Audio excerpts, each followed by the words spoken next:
கிட்டத்தட்ட ஓய்வூதிய பிரச்சனை அப்படித்தான் ஆகிக்கொண்டிருக்கிறது. 22 மாதங்களாக ஓய்வூதிய பலன் கிடைக்கவில்லை. கருணாநிதி இன்றைக்கு ஓய்வு பெறுகிறார். இவருக்கு எப்போ ஓய்வு கால பலன் கிடைக்கும்? யாராவது சொல்ல முடியுமா? பிரான்ச் மேனேஜரால சொல்ல முடியுமா? பாவம் அவர் வாழ்த்தி பேசினார், அவரால் செய்ய முடிஞ்சது. இல்ல எம்டியால சொல்ல முடியுமா? இல்ல நம்முடைய போக்குவரத்து செயலாளராலே சொல்ல முடியுமா? இன்னும் கூட கேட்டாலும் அமைச்சரால கூட சொல்ல முடியாது. அமைச்சர் நாளை சொல்லிட முடியுமா? எல்லாருக்கும் ஏன்னா ஒரு அரசாங்க செட்டப் இருக்குது. அந்த செட்டப்பை எதிர்த்து நீங்க போராடணும். அந்த செட்டப்பை எதிர்த்து போராடாமல் அரசாங்கம் கொள்கை ரீதியான முடிவு எடுக்க வேண்டும். அது இல்லாமல் பலன் கிடைக்காது. எப்பொழுது கிடைக்கும்? கிடைக்காது.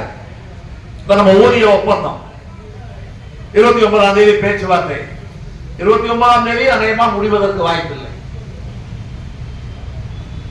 நம்ம என்ன பண்ணா அரசாங்கத்துக்கு என்ன சொல்றோம்னா, நீங்க 29 முடியலன்னா அப்புறம் 4 நாள் 5 நாள் உடனே பேச்சுவார்த்தையை முடியுங்கள். என்ன பிரச்சனை வருகிறது? பேச்சுவார்த்தையை தாமதப்படுத்துவது அரசாங்கம். தாமதப்படுத்துற காலத்துக்கான நிலுவைத் தொகையை அரசாங்கம் தான் தரணும். இன்றைக்கு நிலுவைத் தொகையை மறுக்கலாமா, நிலுவைத் தொகையை குறைக்கலாமா என்ற அடிப்படையில் கூட அதிகாரிகள் பேசக்கூடிய நிலைமை என்பது இருக்கிறது. இது நாங்கள் எச்சரிக்கையாக சொல்கிறோம்.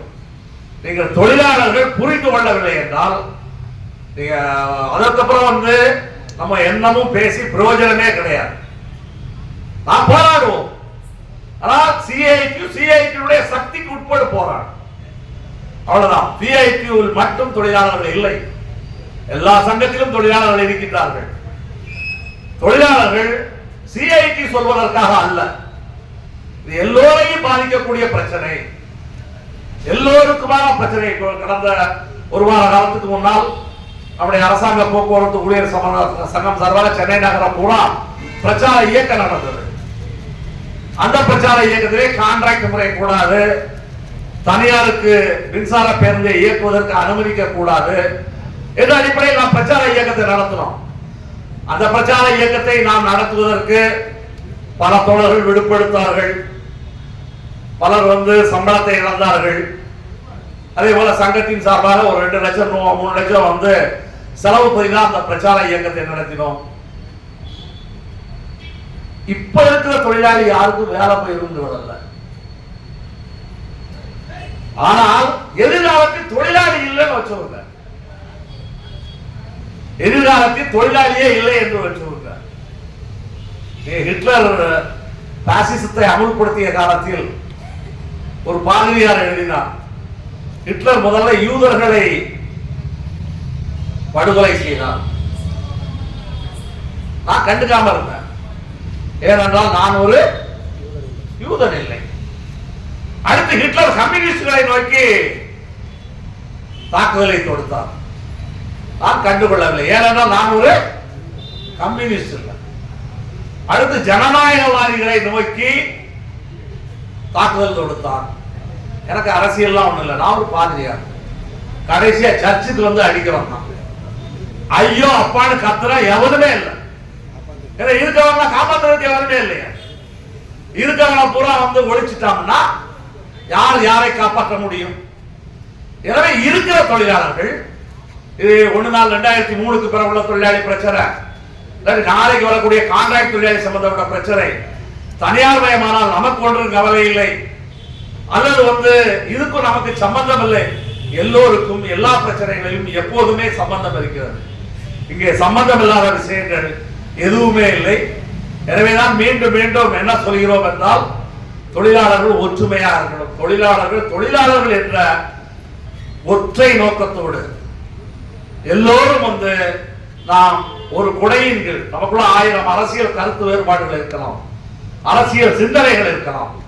ஆனால் நம்முடைய கொள்கை, நம்முடைய கோரிக்கை, நம்முடைய பிரச்சனை, நம்முடைய நியாயங்கள் என்று வரும் பொழுது அது எதற்காகவும் அதை காம்ப்ரமைஸ் பண்ணாம, எதற்காகவும் அதை விட்டுக் கொடுக்காமல் போராட வேண்டும். இன்றைக்கு கருணாநிதி மட்டுமல்ல, அப்படிப்பட்ட தோழர், கருணாநிதி போன்ற தோழர்கள் அப்படிப்பட்ட பணியைத்தான் செய்து கொண்டிருந்தார்கள்.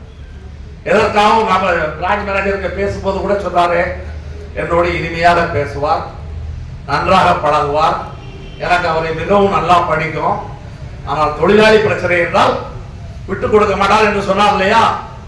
அதே மாதிரி பிரச்சனை என்று வந்தால் மற்ற விஷயங்களை எல்லாம் விட்டு நாம் நமக்காக இருக்கணும். இப்ப நம்ம முன்னாடி ஊதிய ஒப்பந்தம் இருக்கிறது.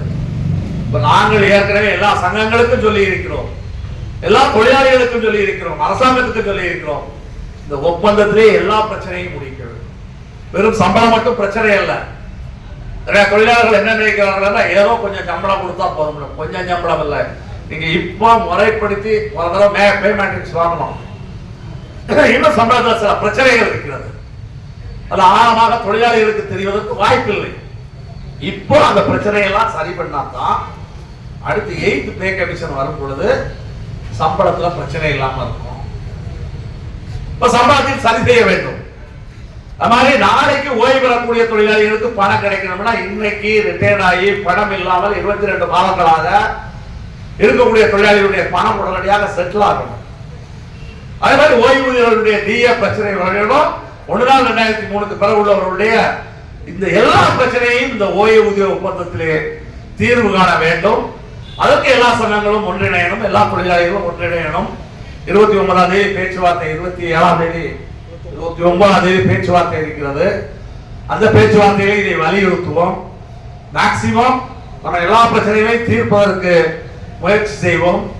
இந்த முயற்சிக்கு எல்லோரும் ஒத்துழைப்பு தர வேண்டும் என்று இந்த சந்தர்ப்பத்திலே கேட்டுக்கொண்டு மீண்டும் ஒருமுறை தோழர் கருணாநிதியை அவருடைய குடும்பத்தாரை வாழ்த்தி பங்கேற்ற அனைத்து நண்பர்களுக்கும் வாழ்த்துக்களை தெரிவித்து நன்றி கூறி இத்துடன் நிறைவு வருகிறேன். நன்றி.